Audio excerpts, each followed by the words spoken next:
Hi, everybody in Research Methods, Psych 290. We are going to do section 9 today from the reading packet. I know that's a little out of order. We just did 7. Now we're doing 9. Next time we'll do 8, but it will all make sense in the long run because it will fit within the modules of the semester a little bit better this way. So today's topic is displaying data. It's going to include a little demonstration, if I can get that going. Part of your paper, this will be on the test too as well, but remember, we're always integrating what you need to do for your research paper and what you need to know for the exams. So part of that is how to display data. So let's move right along. If we were in class, I would show you all kinds of examples on the marker boards and maybe even have you participate, but here is what I want you to know. We can do it this way as well. Frequency distribution table. This has to be one of the easiest ways to display data. Let's pretend that this is a spelling test that little kids take where you can get up to 10 words right, 10 points. Look what we have here. X is the possible score. F is the frequency. How many people got that score? Wow, a bunch of them got 7 out of 10. That's amazing. We had a large number, 5, get 8 right or 6 right. Only 3 of these kids got 9 questions right. And what about a perfect 10? Only 1 kid. Didn't you hate that perfect kid when you were in school? Me too. And look on the bottom end. We got very little as far as really low scores. Nobody got a 0, 1, or a 2. But we did have a couple of low scores here. If you plotted this, it would look kind of like a normal curve. It really would. So anyway, X is the possible score, and F is the frequency. Did you notice that this chart chose to leave out ones that had 0? There's no 5 listed here, probably because nobody got a 5. Same thing with a score of 2, 1, or 0. They left it out, which is fine, because apparently nobody earned that score. So, frequency distribution table. You want to get this right on the exam? Well, I'll tell you what to do. And on your paper, for that matter, too. First of all, think floor, ceiling. The floor is low, the ceiling is high. So if you were to pick up a piece of paper or look at it on your computer monitor, the highest score possible goes on the top, the lowest score on the bottom. Floor is low, ceiling is high. Say that in your head, and maybe that'll help you remember it.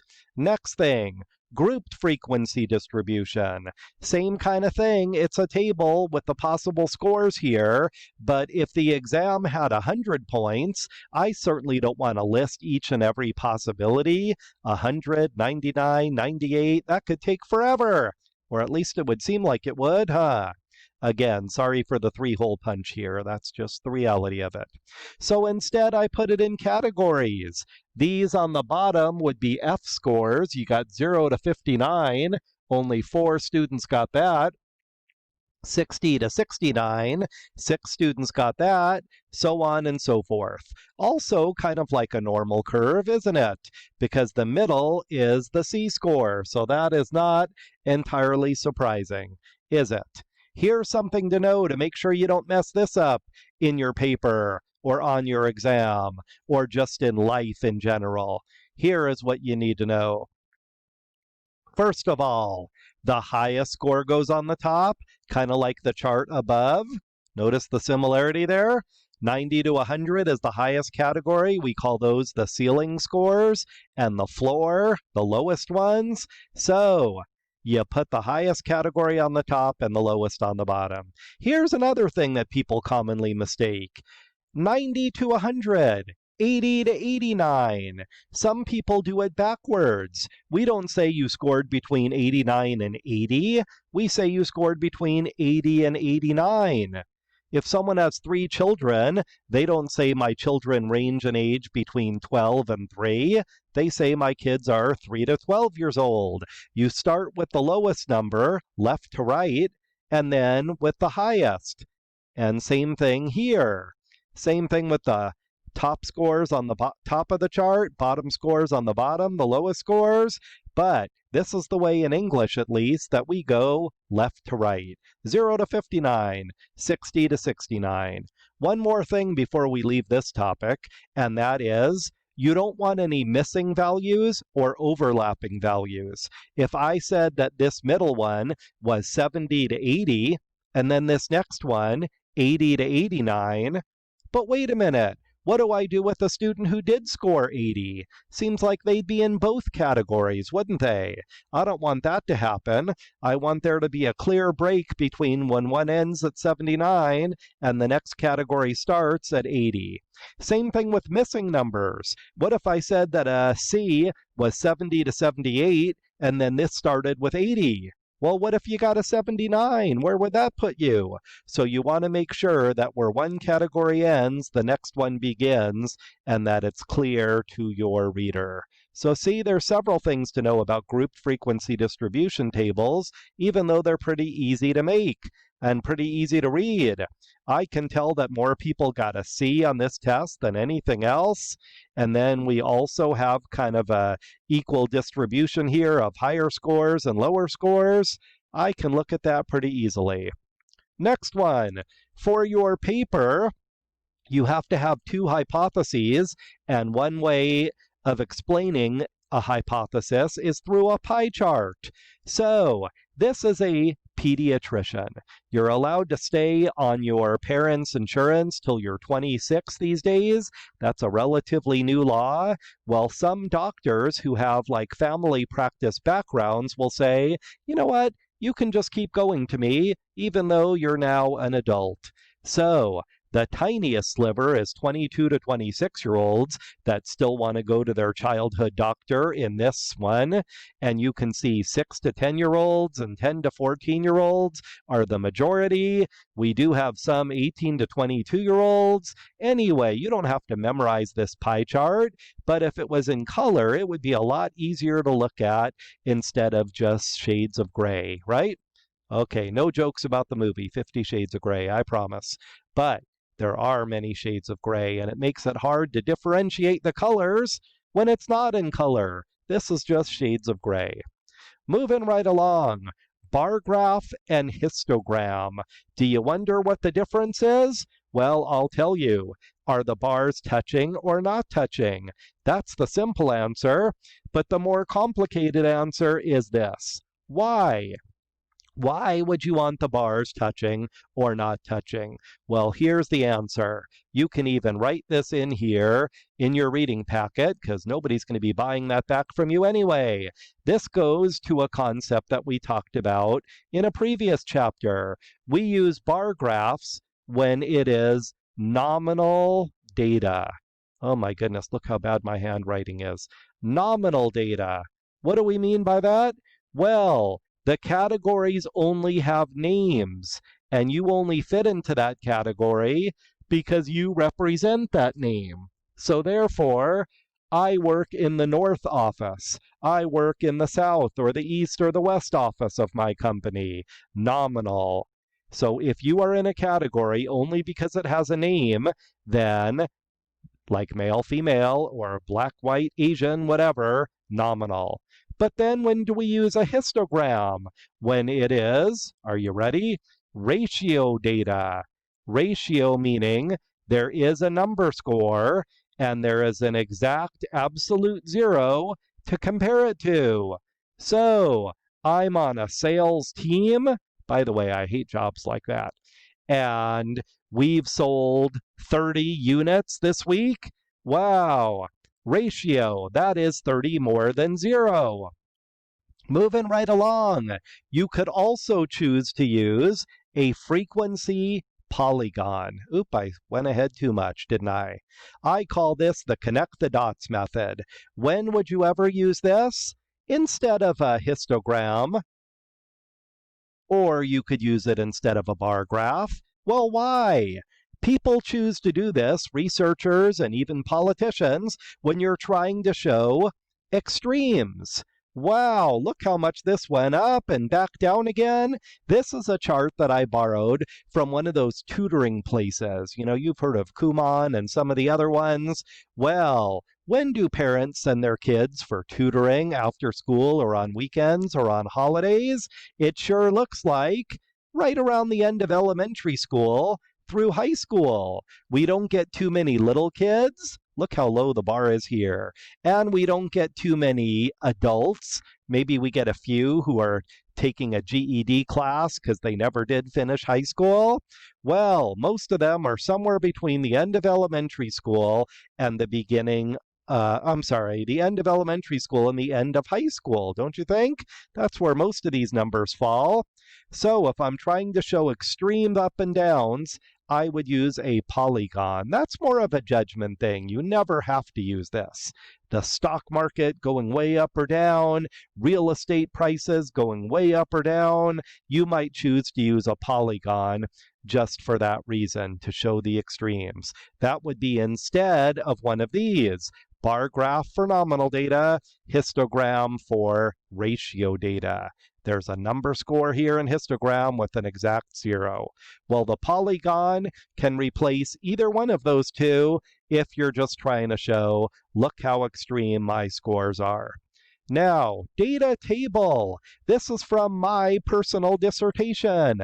Intimacy, passion, and commitment, they all make up love. How much do you love your significant other, husband, wife, boyfriend, girlfriend, whatever? I have means and standard deviations overall, and then for husbands and wives that are married to each other. This is pretty easy to read and pretty easy to follow if you have a basic knowledge of statistics. That is how it would work. So, data table, you just put in your title here and you tab over and you tab over again. Really, this is one of the simplest things to do to display data for your two hypotheses that you're going to have for your paper. Moving right along, I like this last page, the use and misuse of statistics. What are we talking about here? Well, hopefully you have your reading packet in front of you, and you can see that these two charts are really exactly the same. They are nominal data. That's why they're bar graphs and not histograms. But one thing that you will notice here is the top one looks like there's barely any difference between the three groups. The bottom one looks like there's huge differences. But if you look at the scale of measurement, it's really the same thing. That's why Mark Twain, quoting a British author, joked, "There are lies, there are damn lies, and then there are statistics." Because statistics can be the biggest lie of all. You can make it look any way you want it to look. Years ago, late 80s and early 90s in this country, a man ran for president and he was a billionaire and nobody thought he could win. No, not Donald Trump. I'm talking about Ross Perot. And he would have these cable infomercials on TV where he would show charts and graphs of all kinds of things, and people would point out who knew statistics like you do now. He's manipulating the data. On one chart, he can make it look like there's hardly any difference, and then on another one, there's huge differences. So, regardless of whether you liked him as a politician or not, people did admire his creativity and his ability to manipulate data to make it look one way or another.